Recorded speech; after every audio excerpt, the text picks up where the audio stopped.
Yeah. We here. Life is poetic. Life is poetic. Brought to you by yours truly, Poeticlee, Poeticlee. And hold on, let's get the energy right. You know, the music, the intro always sets the tone. And I think if you notice, if you know where this is coming from, then you can already see we're about to take it. Let's go. But mistaken. Oh, you think darkness is your ally? Ooh, you think darkness is your ally? You merely adopted the dark. You merely. I was born in it. Born in the dark. Molded by it. Molded by it. I didn't see the light until I was already a man. By then it was nothing to me but blinding. Ooh, let's get into this. Let's get into one of my favorites. Let's go. Let's get the energy right. Let's get the energy right. Once again, thank you for listening to Life is Poetic, brought to you by yours truly, Poeticlee, Poeticlee. And if you heard this song before, then you know how the hook goes. If you haven't, let's go. Shake, spirit of the Orisha flowing. Shake, light it up and keep on rolling. Shake, can't stop, we keep on growing. Shake, ancestors they keep on showing. shake. Spirit Let's of go. the Let's get the Orisha energy flowing. right. Shake, light it up and keep on rolling. Shake, can't stop, we keep on growing. Shake, Let me turn me down, but turn me up at the same time. Let's go. Life is poetic, baby, right here. And that, if you don't know, that's me right there. Shay, streaming on all platforms. If it is still streaming, you never know when you may be listening to this. You may be listening to this in whatever time dimension you may be listening to, and Shay might not even be streaming anymore. We may not even have streaming apps anymore. Imagine that. What's next? You know, first it was the vinyls, you know, the 8-track. Then you had CDs, cassettes. You can't forget cassettes. Shout out to everybody who was around when cassettes was popping. I saw my pops. He had the Tupac Machiavelli album on a cassette. I would think that was one of the first few cassettes I saw. Like really, I could just sticks in my brain. Not one of the first few, but it sticks in my brain. And so that was my song Ashe streaming, featuring Miss Iyanna Rose. Shout out to that. But if you also were listening to that intro, then you heard a voice of what some may call a villain. You know, shout out to Bane and Batman, and really just starting off straight to it. You know, as he talks about being born in the dark, and you know how Batman, you merely adopted the dark. You know, get into your best Bane. You know, just sound off right there. But you know, I want us to talk about really, and as we reflect and as we use these topics and we use these conversations to take moments and understand the poetic sense and understand the stanzas of life existence. The stanzas of life existence. Why? So that we can be able to read the room, read life. It's not like we can predict everything that's going to happen, right? Some of you may be able to have that gift and say, I know what I'm going to eat on Tuesday 2 weeks from now. You may have that special gift. Then, you know, a lot of us are planning it out, being able to write it down, being able to live by a routine, be able to live by a practice that can kind of be able to begin to be familiar, though also have its twists and turns. And that's where it comes into. And that's when we really look at life. Well, let's talk about those dark moments, right? But not really from the sense of maybe, you know, more of like the maybe the emotions that may come with it, but this can bring about everything. And I wanted to focus on embracing the dark, right? Embracing the dark and being able to embrace that inner villain, right? And that's why I wanted to start with that, because, you know, sometimes we look at life in this, and I think I don't know if we want to call this the Disney effect. When you talk about, you know, this constant hero villain programming that we have on us, where there has to be a good and there has to be a bad, right? And you know, you get programmed so much that you want to be on the good side, right? Well, yeah, because everybody wants to. You want to live a divine life. You want to live a life of righteousness. You want to live right, all the pure intentions that we want to live and set forth, though you want to keep your foot on this good side. You don't want to step to that bad side, which then if you take it to a whole nother conversation, it seems like it goes into hand in hand with heaven and hell. Like, you don't want to go over there. You know, if you do that, you're going to hell. If you do this, you're a villain in my life. And so be it, right? So be it. Ashe, And so will Bill. If you consider me a villain in your life, and what does that really mean? How do I project that? How do I receive that? How do I, internalize being the villain in your life, right? And what that means, and what that means in my own life. Come on now, all phones off on set. That's my phone going off. But what does that mean? What does that mean? Being the villain in somebody's life, and I think it's so many times in our own life that we want to make sure that we're seen. Sometimes maybe, you may not think of it in the conscious choice of, I want to be seen as the hero. I want to be seen as the good guy. Though, what does that really mean to also stand grounds and say, hey, well, if I'm seen as the villain, if I'm seen as the, the opponent or just an opposite force in your life, is that by my own doing of a force of nature that I'm bringing to you, or is that just because you just want to make me the villain, and that's cool? That'll be the narrative in your story, right? But let's really lean into that. Let's really lean into that, and I want to reflect on different times in my life where it's been a process, right? Because and that's why I was saying from the Disney effect, right? Because these different shows that you grow up on, these different programming, these different programs that constantly show you the villain's intention as this real black and white malicious intent, right?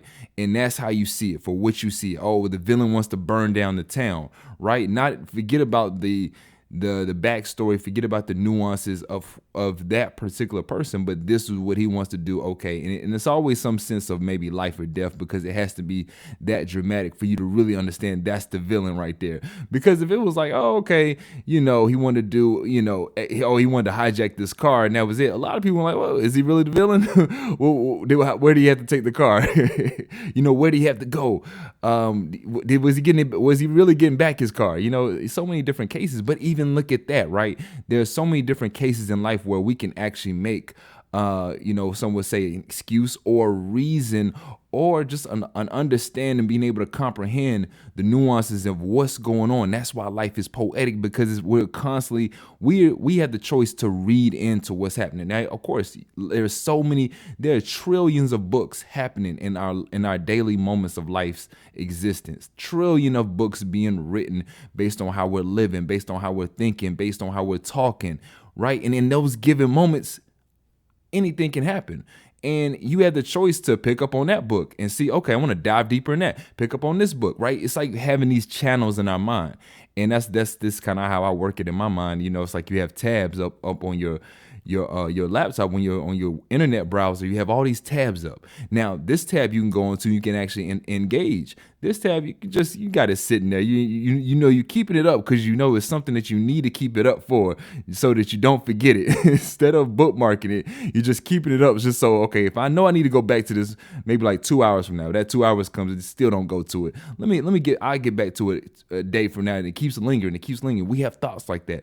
They keep lingering. And there are moments in our life that we can pick up, we can read more into it. We can choose to let it go. We can choose to let it pass, not really think into it. It's our choice, though. When we pick up these books and when we read into these moments, we're giving ourselves a chance, and we're giving ourselves an opportunity to really open our eyes to what's really happening. Not necessarily, of course, who is in front of us and who the characters are play a part, because they identify the roles of what people would say is God experiencing God itself, right? So like there's you have these theories where the universe has to experience itself in every given variable, in every given in every given moment, in every given just experience. So yes, this person has to do something irrational, because the universe has to experience what that chemical just response and reaction is going to be. Who are we to judge, right? And that goes back into leaning more into the villain and leaning more into your villain era and embracing villain era. I started a brand called Heroes Only, right? So it's the irony of me talking about villain era, but even when I talk about the reason I say heroes only, because I believe great heroes also embody not seeing yourself just as a hero, but a hero of yourself to conquer your own inner villains. It's being able to conquer your own inner villains, because that's where the real villain exists, right? Quote unquote villain. That's where it's yourself it's yourself as your best friend, and it's yourself as some would say your worst enemy, because it's going to be both of those sides talking to you at all given time. Oh, you jump into this conversation. Go ahead. Go ahead, talk a little bit into the gossip. Go ahead, spread a few of your own thoughts and your own opinions into it. Then you got this side over here, like, you could just listen and leave it alone, or you could say, I don't really vibe with that. It's your choice, but it creates your narrative, and these are the universe being able to experience, so that you can have the outlet, you can have the understanding, you can have the testimony. How many of us like really have to have that testimony? Sometimes, your parents tell you not to do something and you still end up doing it, and the result is exactly what they told you the result will be, though you had to find out for yourself. I think that's one of the things of being, patience in life, the patience in life. You got to breathe through it. Let's breathe right now. The patience of life, breathing through it so much that you could just get tied into so many different thoughts, so many different narratives, and these all lead into how you even identify and see yourself as the villain. I'm going to keep tying this back into the villain story, because this is what it's about. If you've been reading the titles, you see surviving, and while I'm not here to say that living in survival mode is the key. I'm just giving my stories, and it's a little bit of dramaticity, to the title of surviving. Though, yeah, surviving your inner villain, surviving your villain era, surviving the challenges. Because we talk about who you're becoming, right? This year, who are you becoming this year? And that's the constant practice. Who you're being is this one phase. Who you are is this one phase. Then who you're becoming is this constant practice, this constant phase, this constant delight that you find yourself in, dancing with and learning and being able to express the emotions of who you're becoming, because who you're becoming is the constant testimony of what you practice, what you eat, how you play the game, how you see the game, baby. I've resorted a lot of things to sports, because when you're on that field, when you're on that court, it's that moment that everybody can see what you've been doing. You can talk a good game. You can go in and you can say, oh yeah, man, I can do XYZ. I played college. Oh my gosh. Look, you have dudes every day. Man, I did XYZ in high school. I did, because no one knows, right? We in college. We don't really know what some people you make, okay, I could see a mixtape, or I may have heard, but if you coming from, you in a new city, you meeting guys from all across the world, literally all across the world. And some guys will meet you and say, oh yeah, I dropped 30, had 25 a game in college, XYZ. Man, you see them guys on the court. It's like, yo, you good? you need some time? No. You only talk what you can really cash, right? That's cash talk. Talk what you can cash. That's a check that you can put in the bank and say, that's me right there. That's on me. And that's what you really stand. That's standing on business. What can you really cash? If the villain can go in and say, hey, I did XYZ, then oh boy, y'all gonna hate that person. That might be the villain in your life, because you can't stand how they cash what they talk. And that's just that. Either you understanding that, or you just caught steady learning. I can't really judge when you get it. I can't really judge how you get it. If you're constantly looking at other people and